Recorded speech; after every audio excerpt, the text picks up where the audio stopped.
All right, so hello, you are listening to Street Talk ATL podcast, and we are here with Hebert Jackson. And I am Kenneth.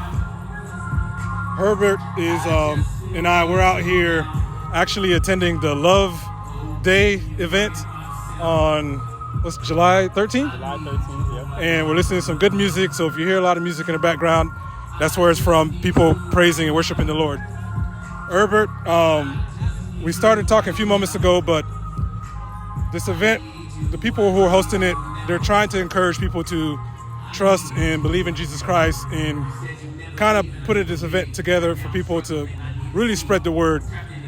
Would you be interested in telling us more of like, what do you believe, if you're cool with that? Yeah, most definitely. So, I mean, like we were saying earlier, I was raised Seventh-day Adventist, so Christian-based religion.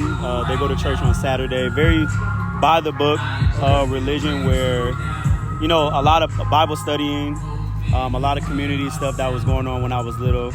So raised in the church, you know, as I got older, I really, I guess maybe because we were so into the Bible that it allowed me to kind of, not necessarily question, but kind of put into practice some of the things that I felt were a little like out there, kind of just putting it a little bit more into practicality. Like, give me an example. What does that mean for me? So like, I mean, really just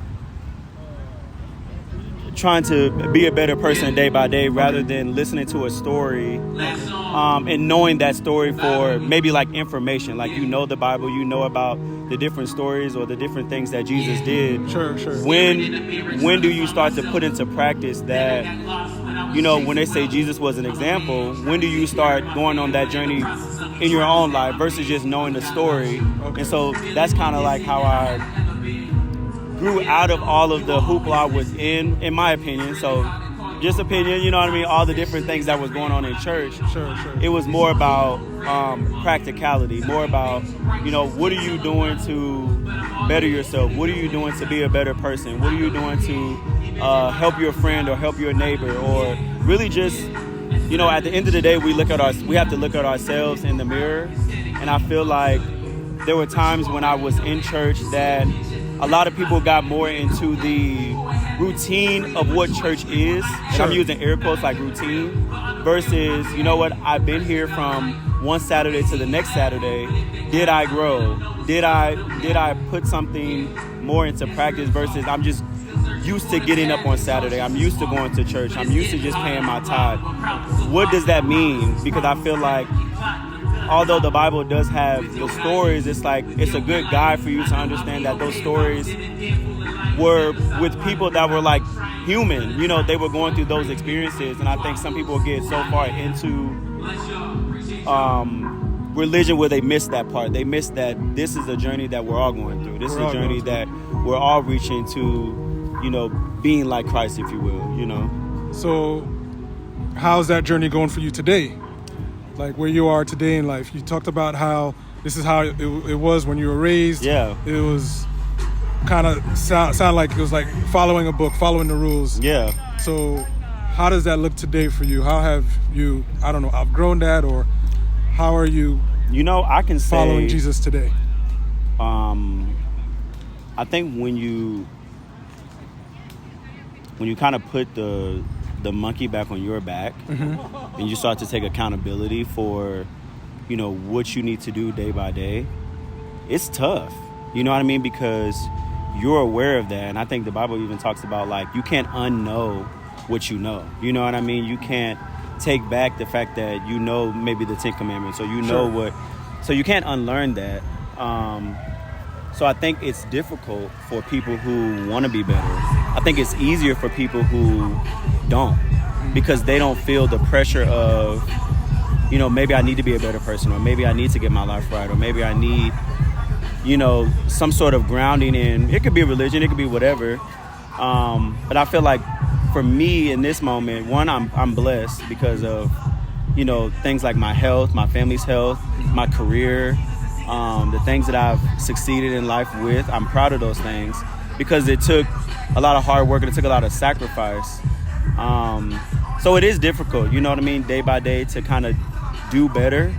And, you know, that's just kind of where I am. But again, in all the hardship, I've learned that, you know, I'm blessed, you know, with the things that I do have, you know what I mean? That's what's up. That's what's up. So how does your relationship with Jesus Christ personally looks like right now? I mentioned him earlier, and I was trying to get a better understanding of, hey, is this the leader of your life right now, or is something else the leader of your life?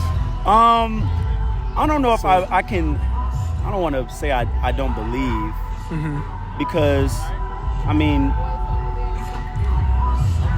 I think that the universe or God or whoever you want to kind of label it as, I think it guides us in, you know, I don't know, I can't really describe it if I'm not saying I don't believe in Jesus. I don't want to mess up the podcast, but no, man, it's real. I think it's just be real, man. I think it's just the universe or God guiding me to whatever that next test is or whatever that next thing is for me. Because sometimes, like, you go through different lessons, and seeing the cycle of the lessons that you've been through, it kind of puts in perspective, like, oh snap, like, I'm going through this again. You know, why am I going through this again? What does, you know, the universe, what is it guiding me to be better at?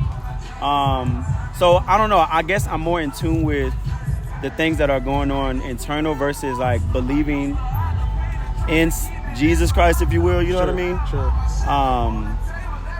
But I know that there's a God. I know that there's an overarching thing, because I don't believe in coincidences. I believe that things happen for a reason. I believe like that us talking right now. Absolutely. Like, I didn't even know this was a church event. Like, coming to see my friend, I was just supporting her. Okay. And so just kind of being out here is like, you know, what does that mean? You know, not necessarily like the church thing or God thing. It's like, maybe I needed to get out to see or to talk or to release something, or, you know what I mean?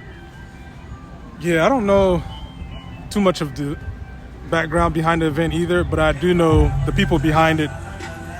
They're not out here, it doesn't seem like they're out here like representing a church. No, they're not. They're out here showing love. Absolutely. And then encouraging people to know and get to know and trust Jesus Christ through music, through messages. But so you talked about lessons, and you feel like, you know, we go through them. It sounded like what I heard was what we'll go through them, and at the same time, God uses them as a chance to help us be part of a relationship with Him and guiding us. Yeah. Yeah. So, what's the most recent lesson you felt like you've learned, and how did God help you get through it? You know, I think the first part of this year has been about accountability. Okay. And that's with anything. Like, it kind of started off with, because I'm a teacher. Okay. So where at? Central Gwinnett High School. Okay. What do you teach? I'm a band director. Nice. So I teach music. Yeah. I like music too. So and I tell my students, you know, we kind of go through these. It's a book that I read. It's called The Oz Principle. It's about accountability. It's a business book, but it's about accountability. And I've been telling them, like, this year is about accountability, and really just, you know, not waiting and seeing. You know, not waiting for something to happen, but putting things into action. You know, it's things that didn't happen in the classroom, and I'm like, you know what? It didn't happen because I didn't guide you to that part. I didn't teach you guys that. Or maybe our rehearsal didn't go as well because I didn't plan accordingly. And I think just within yourself, you have to look at some of the things that you go through, and you have to look back, how did I get myself to this point? It could be financial, you know, it could be relationship-wise, it could be with your family. You know, some of the things when we get irritated or we get frustrated, you gotta look at yourself and be like, well, what decisions did I make to get myself here?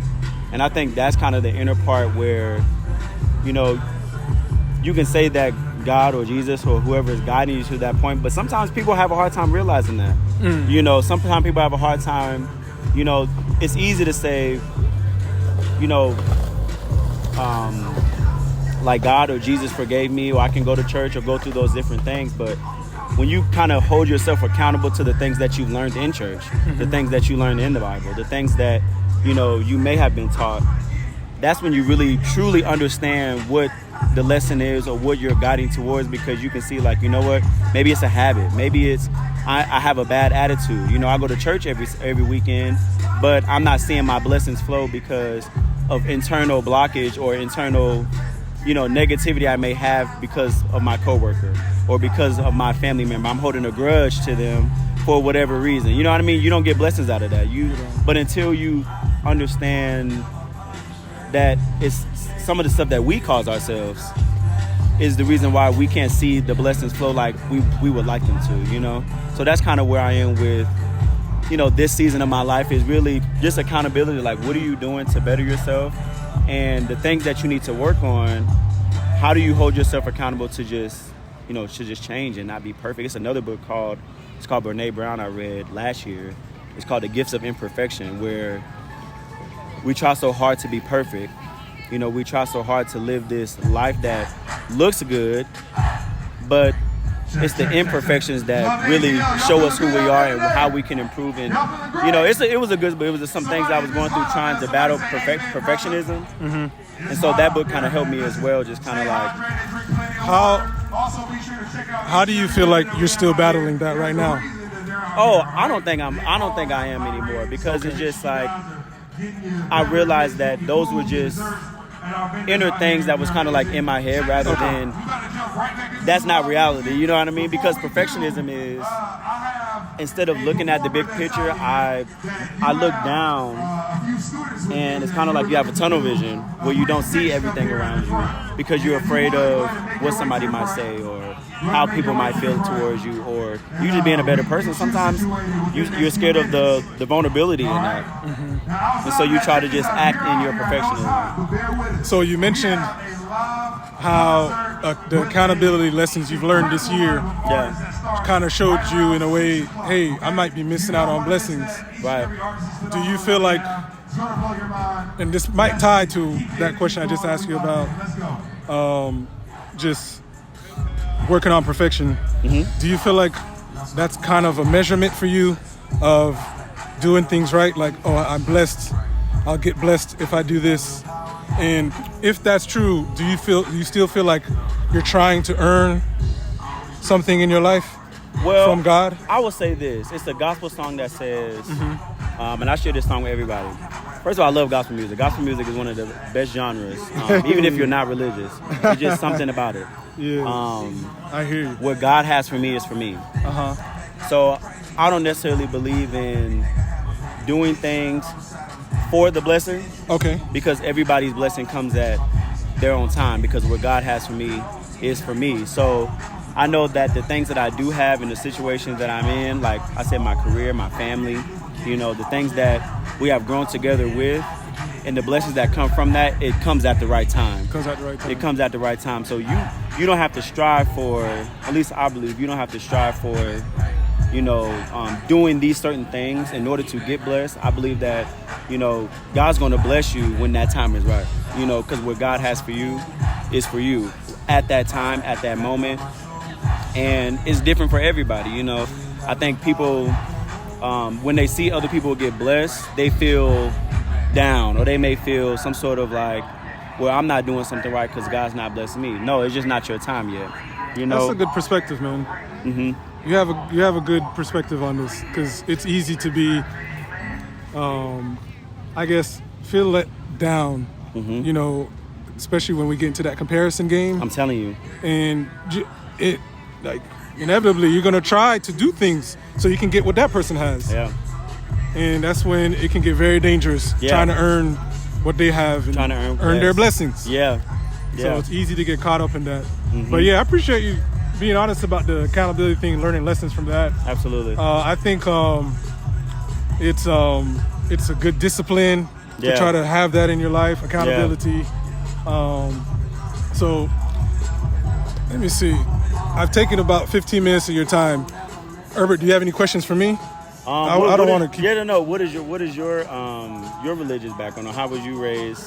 Or how were you raised different than what you believe in now? Yes, I grew up in a Haitian home. My family's from Haiti. Okay. I think the denomination of the church I grew up in was like Pentecostal. Okay. I don't remember, but by the time I got to like, I think between my high school years, that's when I started going to like a Baptist church. Yeah. So it was then at that point, I believe God helped me to understand that I needed my sins to be forgiven. Yeah. And I believe he gave me the strength to respond to an invitation and ask for God to forgive me of my sins. Yeah. So that happened in high school. Fast forward, college years, I never really believed, and at least acted like I believed Jesus Christ was the leader of my life. Yeah. I kind of like you, I knew the rules, or I heard of the rules, but unlike you, I was not that motivated to apply the rules. Yeah. Even after making that confession in my high school years. But I believe by the power of God, God continued to pursue me and allowed things to happen in my life to draw me to him. Kind of like what you were saying with these lessons that we learn. And it's from that point on, towards like my mid-20s, later 20s, I really started believing Jesus Christ is the loving leader of my life, the loving authority, not just someone who's trying to give me rules. But instead someone who's worthy enough to wake up in the morning and say, hey, God, Jesus, what do you want me to do today? What am I supposed to do today? How do I follow you? So I say all that because I realized in my life. Yeah? Which one? Right here. Hey. Zayden, how you doing? Mr. Herbert. Nice to see you. What's going on? Oh my God. Nice to see you. You doing all right? Hey. Hey, you have an impact, bro. That's what's up. You saw what's up. I guess he's looking for his parents or something. Yeah, that's one of my. I teach at Atlanta Music Project. So I won't keep you long if you're trying to go. You're good. But it's from that moment I felt like I really had that transition where he's not just someone that's giving me rules to follow and making me more miserable, but he's someone who's worthy to trust in his instructions to give me direction in life. Absolutely. Not just this lifetime, but where he's trying to take us. Yeah. So that leads me to my final question for you. From what you learned growing up, and what you believe now. This is kind of how you asked me. Yeah. Is it, how I was raised and what I believe now. What do you believe will happen to you if you, I hate to sound morbid, but if you died tomorrow, what would happen to you? What you talking about, like after? Man. According to what you believe. Now, we know what the Bible says, but what do you believe now, in your heart? I really, I don't know. Like, that's just, and I'm okay with not knowing. Okay. Why are you okay with not knowing? Because I believe that, being present in the moment that you're in now is the most important thing. There's definitely truth to that. That's real. Trying to get into what happens, like, I don't know. It kind of goes back. You had said something about, God showing you love and being. I think treating people right. I feel like that's the best thing you can do ever. That's his commandment, actually. In this moment, like taking opportunities to be the best person in this moment. You don't know, like. And I think maybe I've come to that conclusion because I've had, family members who passed away. I have had friends too, who have passed away. And so it's kind of like in those moments, we celebrate them for the things who they were in those moments, harping on what happens after or what. I think if you are honest and diligent and loving and caring and being the best person you can be and being the best person to others and not treating other people bad, I feel like whatever happens after is, in favor of you, what I mean? Regardless of any religion. You know what I mean? Because I think we can all take lessons from different aspects of, you know, certain Christian backgrounds or certain other religious backgrounds. I feel like everybody wants the drone. Yeah, I feel like everybody wants to reach that level of like, you know, I made it, or God approves of me, or the universe approves of the things that I've done. But you can't, you know, really speculate about what happens after, or you can't get caught. Let me not say speculate. You can't get caught up in that, because you know there's some people who do. You know, there's some people who live their life because they think about what's going to happen to me after. Yeah, or tomorrow. Yeah, right. Tomorrow hasn't even come yet. Yeah. But today you're being mean. You know what I mean? Yeah. Today you're not talking to your mom, your sibling, right, your sibling, because you're upset. You know, with what they did to you 10 years ago. But tomorrow's not promised. You know, there's been situations we've had in my own family where people didn't talk to anybody. It's like, that means nothing. If somebody passes away, you can't get those moments back. You can't say, I wish I could have, should have, because the moment is now. You know, the moment is now for all of us. You know what I mean? And I think people have to understand and kind of have sympathy with other people when it comes to things like that. Because again, tomorrow's not promised. And you have to seize the moment right now. Because if you don't, like, what does that say about your character? Or what does that say about if you've been going to church or you've been doing all those things, but you're mean? You know what I mean? You got a nasty attitude. I've definitely been mean a few times, and I go to church. Yeah, but look, nobody's perfect. Nobody's perfect, you know. But hey, man, I wanted to commit to 20 minutes, and we're at 21 minutes. Okay. Do you have any final questions for me? I really appreciate your time, and I want to respect it as well. I appreciate it too, man. Yeah. I don't have any other questions, man. Okay. Before I head out, you mentioned family, you mentioned work. Mm-hmm. Is there anything in your life right now I can pray and ask God to help you with specifically? You know, I can ask for prayer, and I don't accept prayer from everybody. I'm very selective on. Really? Yeah. Hey. I don't think I think you gotta be. I feel like you know, if I know that's nah, it's cool. You're being real. If I know that somebody's not doing right, or I don't feel like, you know, their spirit is in the right place, sure. Don't pray for me. Mm-hmm. But if my granny is like, you know what, I'm gonna pray for you. I'm gonna pray for you. Cause I know granny her prayer is intentful. It's sincere, and I'm gonna accept that. You know what I mean? So I don't accept prayer from everybody. It's okay. People would be like, I'm gonna pray for you. No, don't pray for me. Well, hey, I respect. But I appreciate that. You know, I can feel the openness. So I can say, pray for I'm moving into a different season. I can tell my career is changing for the better. I don't know what that looks like. I can just feel it.